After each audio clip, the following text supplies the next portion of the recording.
Hello everyone, today we're joined by Mr. Ankit Panda from the Carnegie Endowment for International Peace. Mr. Panda is an expert on nuclear strategy. So thanks so much for joining us today, Mr. Panda.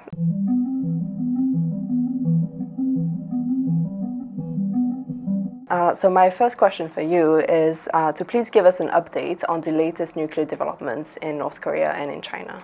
Absolutely. So the Indo-Pacific, I think, is at the heart of what I and many others have called a new nuclear age.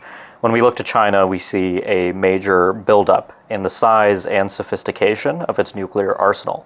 That has clear implications for regional security. There's still a debate that rages among us analysts about why China is doing this, because we just don't have a high degree of transparency on what's happening, on the rationale behind this buildup. When we turn our attention to the Korean Peninsula, we of course see North Korea continuing without any finish line in sight, with also an expansion in the size and sophistication of its own nuclear arsenal. The North Koreans held a major party congress, the most important event on their political calendar, and at that event, the North Korean leader Kim Jong-un announced that he still has more work to do with his nuclear forces, longer-range missile capabilities, anti-space weapons, and so we should expect that these negative trends in the Indo-Pacific with both China and North Korea and their nuclear capabilities will continue.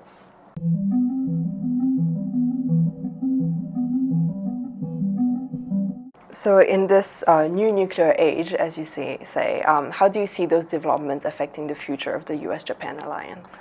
So the US-Japan alliance, I think, remains quite strong overall, but of course, as the world around Japan changes, the Japanese public's perceptions will change. And I think it's fair to say that from here in Tokyo, the view of the Indo-Pacific does not look very positive.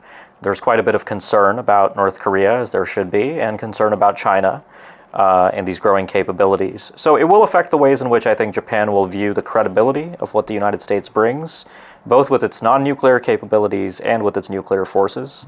There's already a debate raging in Washington about how the United States can sustain deterrence requirements in a more dangerous world. It's not just the Indo-Pacific that's more dangerous. We also have a war raging in Europe, very difficult relations between the United States and Russia.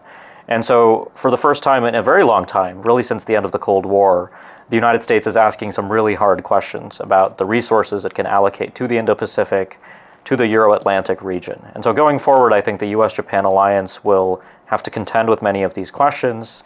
And for the United States, there's also a strong interest in seeing Japan become a much more credible and capable country itself as Japan seeks to procure counter-strike capabilities and more advanced military capabilities for the purposes of self-defense. All right, thank you so much for joining us today. My pleasure.